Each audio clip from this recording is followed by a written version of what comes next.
ये अपेक्षित ही था कि धर्म की राजनीति को लेकर एक शाह के बचाव में दूसरे शाह उतरेंगे।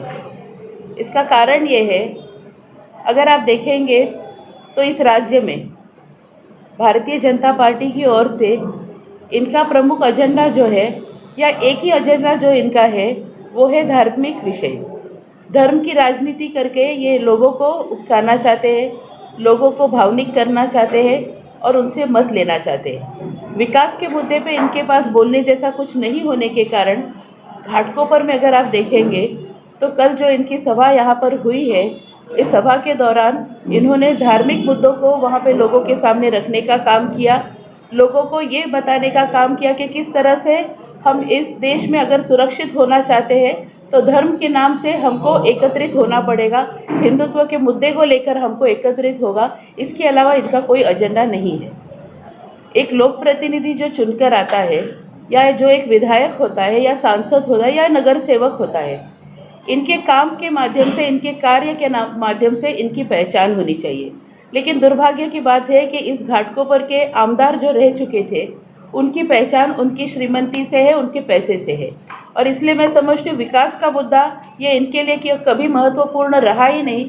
इस मतदार संघ के जो लोग हैं उनके लिए कोई व्यवस्था यहाँ पे नए से लाना, ये कभी मुद्दा इनके लिए रहा ही नहीं, और इसलिए विकास कभी हुआ ही नहीं इनके माध्यम से। आप किन किन मुद्दे को लेकर जो लोगों के बीच में जा रहे हैं? घाटकोपर पूर्व मतदार क्षेत्र में मैं गए 15 साल से नगर सेवक के तौर पे काम करते आई हूँ, और उसी दौरान हमने इस घाटकोपर के कई लोगों को, कई विषयों को उनके माध्यम, मतलब उनके लिए हम उसको सुलझाने के लिए हम काम करते आए हैं। आज ऐसी परिस्थिति है कि घाटकोपर का एक जो परिसर है, एक कोना जो है, वहाँ पे विकास का जो मुद्दा है वो कभी आगे लाया ही नहीं गया।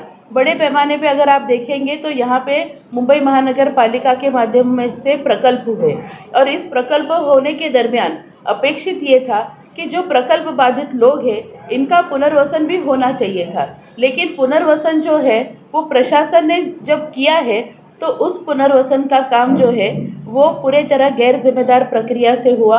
आज जो प्रकल्प बाधित लोग हैं उनके लिए उनका जीवन जो है प्रशासन की वजह से और सत्ताधारी पक्ष की वजह से संघर्ष वाला हो गया है। लोग आज जो 4-4, 5-5 पीढ़ी इस घाटकोपर परिसर में रहे हैं, आज उनको यहाँ से उनको विस्थापित होने के बजाय सत्ताधारी पक्ष ने उनको यहाँ से बाहर निकाल दिया है, और इस तरह का प्रकल्प जो है कहीं ना कहीं ये रुक गया है। और इसी के साथ मैं आपको कहना चाहूँगी कि घाटकोपर विभाग में आज ये परिसर जो है एक सखल विभाग है, यानी अगर 1-2 घंटा भी अगर यहाँ पे बारिश होती है तो जो प्रमुख रास्ते इस घाटकोपर के हैं वहाँ पे पूरी तरह से पानी भर जाता है, लोगों को काफ़ी असुविधाओं का सामना करना पड़ता है। इस घाटकोपर को अगर आप देखेंगे तो गए 10 सालों में केंद्र में भाजपा की सरकार रही, इस राज्य में भाजपा की सरकार रही, इस घाटकोपर के विधायक जो है वो भाजपा के रहे, इस ईशान्य मुंबई के विधायक जो है, सांसद जो है वो आप देखेंगे तो भाजपा के रहे। यानी पूरे देश के स्तर पे या सेंट्रल गवर्नमेंट की तरफ से यहाँ पे स्थानिक स्तर तक अगर भाजपा की सत्ता थी तो विकास काम क्यों नहीं हुआ, ये भी एक सवाल हमारे सामने है। आज घाटकोपर में आप देखेंगे तो जो नेविल नगर है उसके आसपास जो घरें हैं या जो इमारतें हैं आज वो C1 कैटेगरी में आ गई है, लेकिन उसका विकास नहीं हो पा रहा है। इसका कारण है कि जो सेंट्रल गवर्नमेंट के नॉर्म्स है उसके आधार पर आज नेवल नगर का जो परिसर है उसके आसपास का जो 500 मीटर तक का परिसर है वहाँ पे डेवलपमेंट नहीं हो सकता है, ये नियम बन गया है। अब इस नियम को कहीं ना कहीं शिथिल करना या इस नियम में कुछ बदलाव करना ये सत्ताधारी पक्ष का काम था, जिसपे ये पूरी तरह से अपयशी रहे, और इस वजह से आज 10 साल जो है इस घाटकोपर के C1 कैटेगरी इमारत जो है इनका कभी प्रश्न सुलझा ही नहीं। रमाबाई और कामराज नगर में किन मुद्दों को लेकर आप जा रहे हैं? और आप पे आरोप भी लग रहा है कि आप बाधा है वहाँ। रमाबाई अंबेडकर नगर, प्रभात नगर, उसी के साथ नालंदा नगर और कामराज नगर, हज़ारों की तादाद में वहाँ पे घरें हैं। इन घरों का पुनर्वसन MMRDA के माध्यम से करने का एक प्रस्ताव करीबन 1.5 साल पहले लाया गया। इस 1.5 साल के समय में वहाँ के रहने वाले जो लोग हैं उनके लिए ये बात बहुत संघर्ष वाली रही और इसको जिम्मेदार सत्ताधारी पक्ष यानी महायुति के जो लोग वहाँ पर है, वहाँ पे जो लोक प्रतिनिधि कहकर खुद जो काम कर रहे हैं, वो इसमें बाधा लाने वाले व्यक्ति रहे। इसका कारण ये है कि आज अगर एक कोई प्रकल्प प्रशासन के माध्यम से होता है या प्राधिकरण के माध्यम से होता है, तो लोगों की अपेक्षा होती है कि प्राधिकरण ने जो है वो आकर लोगों से वहाँ पे चर्चा करनी चाहिए, लोगों के सामने अपना प्रस्ताव खुले सार्वजनिक स्तर पे उन्होंने रखना चाहिए। लेकिन ये न करते हुए वहाँ के जो माजी नगर सेवक है, जो महायुति के घटक पक्ष के वो नगर सेवक रह चुके हैं, उन्होंने लोगों पे दबाव लाने का काम किया। एग्रीमेंट आप नहीं करोगे तो आपको घर नहीं मिलेंगे, इस तरह का विषय लोगों में फैलाने का काम किया, लोगों को वहाँ पे भयभीत करने का काम किया, लोगों को वहाँ पे दबाव तंत्र इस्तेमाल करके वहाँ पे लोगों को वहाँ पे एग्रीमेंट करवाने का काम किया। वहाँ पे इन्होंने ये काम आगे लेके जाने के लिए कुछ लोगों को, जो गुंड प्रवृत्ति के जो लोग थे, इन लोगों को हाथ में लेकर उनके माध्यम से दबाव तंत्र लाकर लोगों से एग्रीमेंट करवाए गए। अभी आप समझिए, इस मुंबई शहर में जो है सालों साल से जो लोग इस मुंबई शहर में अपने परिवार के साथ रह रहे हैं, इस मुंबई ने उनको सब कुछ दिया, नौकरी दिया, व्यवसाय दिया, बच्चों के लिए शिक्षण दिया, एक घर दिया। आज अगर वो घर जो है अगर वहाँ पे वो सुरक्षित नहीं है तो लोगों की सुनवाई कौन करेगा? सत्ताधारी पक्ष कह के ये खुद को कहलाते हैं, सत्ताधारी पक्ष होने के नाते हम आपका पुनर्वसन करना चाहते हैं। इस बात को लोगों के सामने जब ये रखते हैं तो ये झूठी बात ये लोग रखते हैं, क्योंकि आज पहले स्तर पे इन्होंने लोगों को कहा कि हम आपको संक्रमण शिविर में शिफ्ट करेंगे, लेकिन आज लोगों को ज़बरदस्ती से कह रहे हैं भाड़ा लो और घर खाली करो। हमने लोगों को ये कहा कि आज अगर हमारा ये प्रस्ताव, हमने जो प्राधिकरण हमारे सामने ये काम करने को आया है, तो ये ज़मीन जिसकी है, जो एक ज़मीन का मालिक है, उसकी एनओसी तो लीजिए आप पहले, ये ज़रूरी है। आज वो ज़मीन मालिक जो है वो कोर्ट में है, आज इस विषय पे स्टे लाया गया है और स्टे होने के बावजूद भी यहाँ पे लोगों को धमका के एग्रीमेंट करने का काम जो है ये माजी नगर सेवक महायुति के जो है ये करवा रहे हैं। ये भी गलत है, इसको भी प्रशासन ने देखना चाहिए। इसके अलावा अगर आप देखेंगे पूरे मुंबई शहर में कई जगहों पर आज एसआरए के माध्यम से या बीडीडी चाली आप देखिए, आज वहाँ पे इतने बड़े पैमाने पे लोगों का पुनर्वसन जो हो रहा है। हमारी सरकार, महाविकास आघाड़ी की जो सरकार थी, उन्होंने ये काम लोगों के लिए किया था। हम उसी धरती पे चाहते हैं कि ये इस विभाग का भी पुनर्वसन हो, लेकिन इस बात की सुनवाई करने के लिए महायुति की सरकार कभी तैयार नहीं थी। इन्होंने इस बात को अपने प्रमोशन की तरह देखा, इन्होंने इस बात को अपना एजेंडा बनाया, इन्होंने लोगों को ये कहने का काम किया अगर आपका पुनर्विकास होता है, अगर आपका कुछ विकास होता है तो सिर्फ और सिर्फ हम हमारी मर्जी से करेंगे। इसमें आज लोग बहुत संघर्ष की परिस्थिति में आ गए हैं। लोग ये कह रहे हैं हमारा घर जो है, इसके अलावा हमारा कुछ नहीं है इस मुंबई शहर में। और ऐसी परिस्थिति में अगर पैसे का आमिष दिखाकर या लोगों को गुमराह करके या लोगों को दबाव करके अगर ये लोग इस काम को करने की बात करते हैं तो ये गलत है। आज 300 स्क्वायर फीट घर देने की ये लोग बात करें। हमारी मांग है, अगर ये प्रशासन या प्राधिकरण जो है, अगर इस तरह का घर आप हमारे लोगों के विकास काम में देना चाहते, आप हमको 500 स्क्वायर फीट का घर दीजिए। ये परिसर जो है, रमाबाई नगर जो ये विभाग है, ये पूरे विश्व के नक्शे पे, यानी इस मुंबई शहर के एक प्रमुख स्थल पे ये रमाबाई नगर की पहचान है। रमाबाई नगर में बहुत ही ज़्यादा आप देखेंगे तो दलित समाज के लोग वहाँ पे रह चुके हैं और रह रहे हैं, और वहाँ पे पूरे जो क्रांतिकारी जिस तरह से जो लोग जिन्होंने संघर्ष किया समाज के लिए, ऐसे लोगों की छवि वहाँ पर है। और इस परिस्थिति में अगर उस पूरे मतदार संघ को आप ख़त्म करने का काम कर रहे हो, और ये गलत है और इस पे मेरा विरोध है।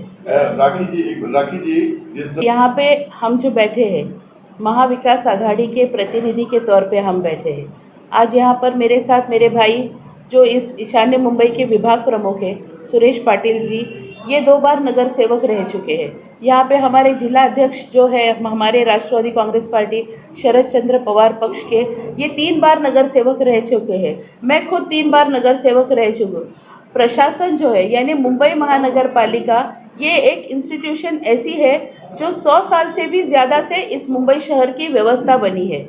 आज इस व्यवस्था को ख़त्म करने का पाप जो है ये महायुति की सरकार ने किया है।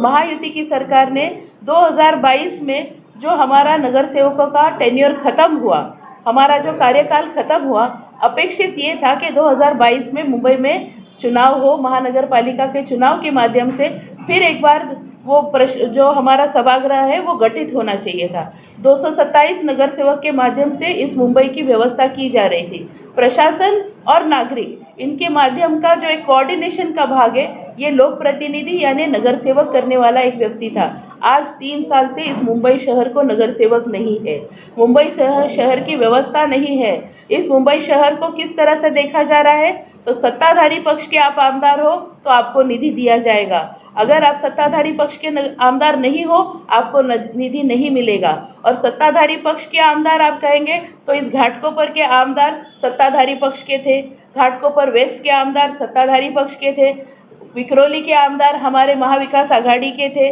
तो उनको निधि नहीं दिया गया। उधर आगे भांडुप के जो हमारे महाविकास आघाड़ी के हमारे आमदार थे उनको निधि नहीं दिया गया।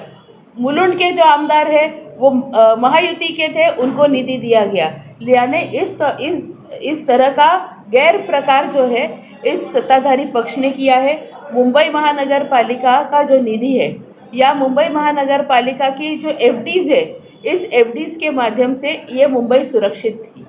जो मुंबई शहर में भविष्य में प्रकल्प होने थे, जो मुंबई महानगर पालिका के अधिकारी कर्मचारी थे, इनकी सारी व्यवस्था उस एफडी के माध्यम से हो रही थी। इन्होंने ये पाप किया कि उस एफडी को तोड़ दिया। इन्होंने उस एफडी को तोड़ते हुए इन्होंने कहा कि हम मुंबई को सुशोभित करना चाहते हैं। सुशोभितकरण की जो व्याख्या इन महायुति के लोगों की रही वो इस तरह से रही कि जो स्ट्रीट लाइट्स पूरे मुंबई शहर में हम देख रहे हैं, उन एग्जिस्टिंग स्ट्रीट लाइट्स में जिसमें पहले से लाइट लगी हुई है, इसके ऊपर इन्होंने चाइना के लाइट घुमा दिए, कलर वाले लाइट घुमा दिए और बोले कि ये मुंबई की सुशोभीकरण हो गया। आप बताइए ये मुंबई का सुशोभीकरण हो सकता है क्या? एक बारिश में पूरी लाइट गिर के पड़ गई, पूरी चोरी हो गई और वहाँ पे ये सब काम जो है ये एक तरह से ख़त्म हो गया। दूसरी जगह इन्होंने क्या किया तो प्रथम दर्शनीय जो हम दीवारें देखती थे, यानी प्रमुख रस्तों पे जो आप देखेंगे तो बड़े पैमाने पे दीवारों को कलर करने का काम किया। वो भी एक बारिश में धुल गई। कहने का मतलब ये है, अगर सुशोभीकरण की आप बात करते हो तो सुशोभीकरण करने के लिए आप झोपड़पट्टी परिसर में आइए, वहाँ पे रहने वाले लोगों की आप व्यवस्था करिए। आज कचरे से लोग बेजार है, आज शौचालय की परिस्थिति इतनी विकट है, वहाँ पे कोई सुनवाई नहीं हो रही है। वहाँ पे रहने वाली महिलाएं, वहाँ पे रहने वाले बुजुर्गों के लिए आप खुली जगह जहाँ पे उसको सुशोभित करिए। जो घर गलियाँ हैं उनको आप व्यवस्थित करिए कि लोगों अपने रोज़ के जीवन में उसका वापर कर रहे हैं। छोटे बच्चे जो है वो उसका वापर कर रहे हैं। आज भी वहाँ पे कोई लोगों की सुनवाई नहीं हो रही है। अगर भाजपा पार्टी का कोई कार्यकर्ता अगर प्रस्ताव देता है तो ये काम होना चाहिए, लेकिन वो काम पूरी तरह से कागज़ पे है, लेकिन आप ज़मीनी स्तर पे जाकर देखेंगे तो इन कामों को भी नहीं किया गया। इस तरह का व्यवहार जो है इस मुंबई शहर ने, इस सत्ताधारी पक्ष ने किया। जो करदाता है, जो टैक्स पेयर्स है, इनका पैसा जो है इन्होंने इस तरह से खुद के प्रमोशन में, खुद के एजेंडा को रखने के लिए और खुद के लोगों के लिए ये पैसा खर्च किया गया। ये मेरा आरोप तब भी था, आज भी है। यदि आप जो है भविष्य में विधायिका बनती हैं तो आपका विकास मॉडल क्या होगा? देखिए, महाविकास आघाड़ी की उम्मीदवार होना यानी एक जिम्मेदारी है। इस जिम्मेदारी को हम सभी ने स्वीकारा है। इस घाटकोपर क्षेत्र में हम सभी लोग, हम सारे पार्टी के लोग, हम एक विचार के इसलिए हुए हैं कि सामान्य लोग जो है या सामान्य परिवार जो इस मुंबई शहर में रहने वाले हैं, वो जो स्तर पे रह रहे हैं वो आसानी से, सहज रूप से इस मुंबई शहर में रह पाए, इसके लिए हम आज एकजुट हुए हैं। इसका कारण ये है कि आज सत्ताधारी पक्ष ने अपना जो दबाव है वो लोगों पे बनाए रखने के लिए ये कोई भी स्तर पे जाने को तैयार है। आज हमारे जैसे लोगों पे केसेस हो रहे हैं, हमारे जैसे बहुत सारे कार्यकर्ताओं को अलग स्तर से ये लोग दबाव तंत्र लाकर रोकने का काम कर रहे हैं, लेकिन हम नहीं रुकेंगे। हम पूरी तरह से इनसे लड़ेंगे और हम जीतेंगे। देखिए, एक दुर्भाग्य की बात है, भाजपा जो है इनका एजेंडा छुपा एजेंडा नहीं है, खुला एजेंडा है। इनका एजेंडा ये है कि धर्म के विषय पे लोगों को एक दूसरे से बांटो, एक दूसरे से काटो, ये इनका एजेंडा है। और इसी वजह से अगर आप देखेंगे आज मुंबई शहर में कई जगहों पे सुशोभीकरण के काम के माध्यम से वसुदैव कुटुंबकम ये जो इन्होंने कहा है या इनका ये जो टैगलाइन रहा है, इसका अर्थ ये होता है कि ये विश्व में रहने वाले सभी जो लोग हैं, सभी जाति धर्म के जो लोग हैं, ये हम एक परिवार है।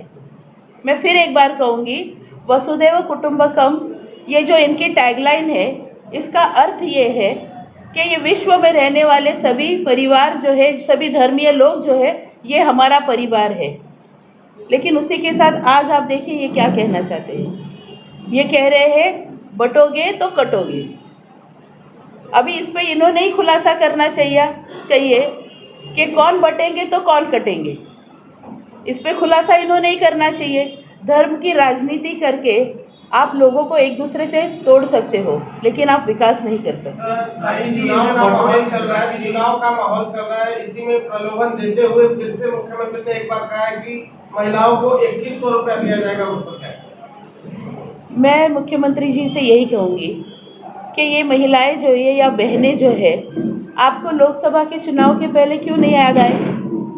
हम महिलाओं के लिए या बहनों के लिए आपको ये प्यार, ये जो कंसर्न जो है, ये उस चुनाव के पहले आपको क्यों नहीं लगा? जब वहाँ पे लोकसभा के चुनाव में लोगों ने आपको नकारा, उसी के बाद तो ये एजेंडा आया है इनका। लेकिन हम महिलाएं इस बात को समझ रहे हैं। आप जो हमको प्रलोभ देना चाहते हो महिलाओं को, आप ये 1500 रुपये देने की जो बात कर रहे हो या 2100 रुपये देने की बात कर रहे हो, इससे कई ज़्यादा हमको हमारी सुरक्षा, हमारे बच्चों की सुरक्षा ज़रूरी है। काही आज मराठीमध्ये सांगा की आज पत्रकार परिषद आपण बोलवली